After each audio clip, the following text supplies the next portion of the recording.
Just how you're feeling about a series now that not too long ago was best of 7, but now is down to a best of 3, with you guys making sure that was the case after last night. Yeah, it's been a very competitive series. Each game could have gone either way. Teams, switching leads and coming right down to the end of the buzzer each game. So, and last night, no different. We had a lead, they tied up, and then we score at the end of the game. From a fan's perspective, it's been very entertaining.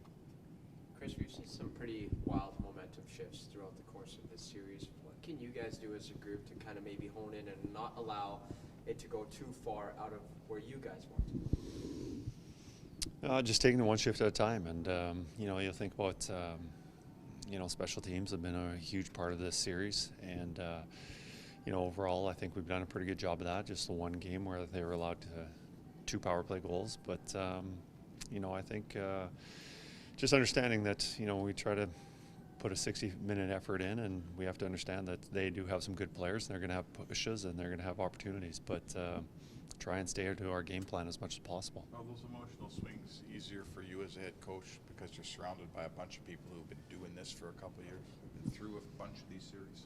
Yeah, no, I think, through my whole time here, the regular season, I saw a lot of things, but I think our players have handled things very well, and it makes it a lot easier for the coach. And, I do have a role, and I do have opportunities to say things and react, but I think our players do a pretty good job handling things as they arise. And last night, after them tying the game up late with that goal, I didn't see any panic from our players, and they were just ready to, all right, next shift up. What about a decision as big as the one, like to start Pickard last night? You're the coach, it's your call, I get it. Is there some institutional knowledge? Is there some, last year when we didn't do it, or the year before we tried this, or, is there some of that helped makes you form your decision? Well, there's a lot of things that go into making me, or allowing me to go to that decision. Talking to a lot of people on staff and getting a feel from the players, but mostly the assistant coaches, Ken Holland, just everybody within the organization, trying to having a perspective, and I gather as much information as I can, and then we move on. And Calvin came out and played really well. It looks like a great decision when the player comes out and performs. But the only reason why I felt confident going into that was of Calvin's body of work through the season. So will he start tomorrow?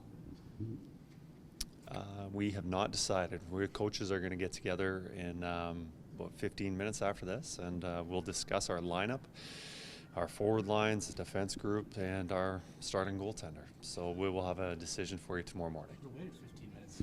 Yeah, we could have did this in 15 minutes. As a follow-up to Mark's previous question, I just wonder how much you watch that Vegas series.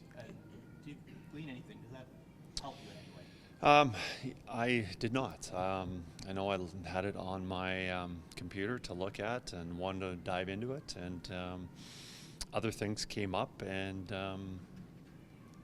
I never got to it. But my intentions were to kind of look and see what happened, but I guess my priority was on the Edmonton Oilers of this year and what they were doing. Well, a lot of guys from that last year have talked about how they felt like they were the better team in that series. They let that one slip away. Do you sense that there are things that have been corrected or that they've learned that can kind of make...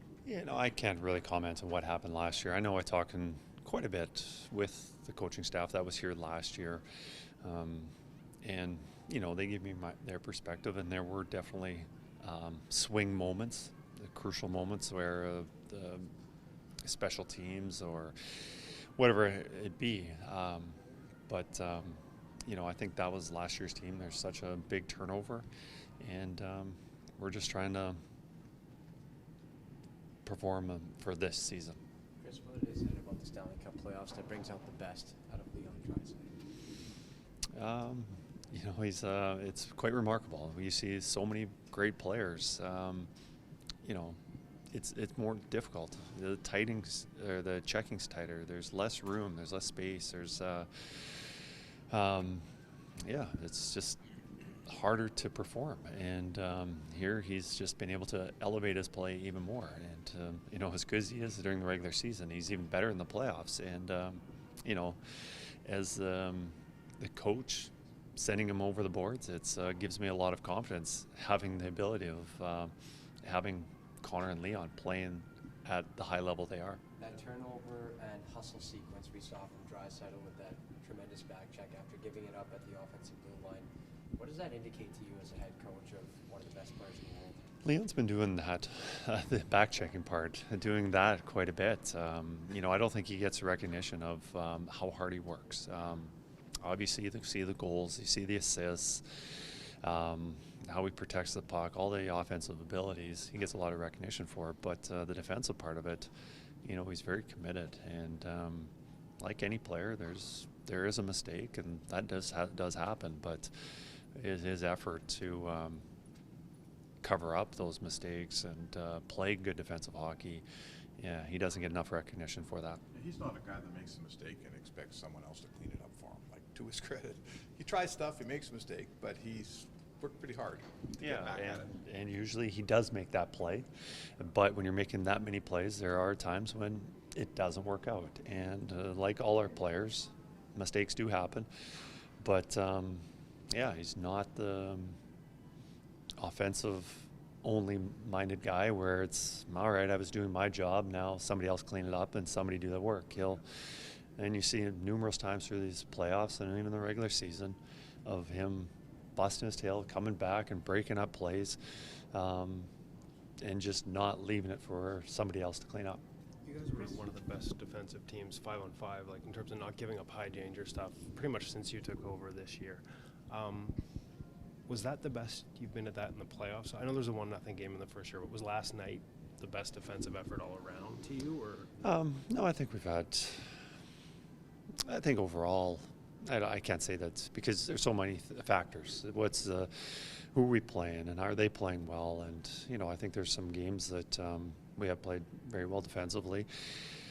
And, I can't say that would probably be one of the better ones, but, I think that's something we do take a lot of pride in. I don't think as our team we get enough credit for how well we do defend.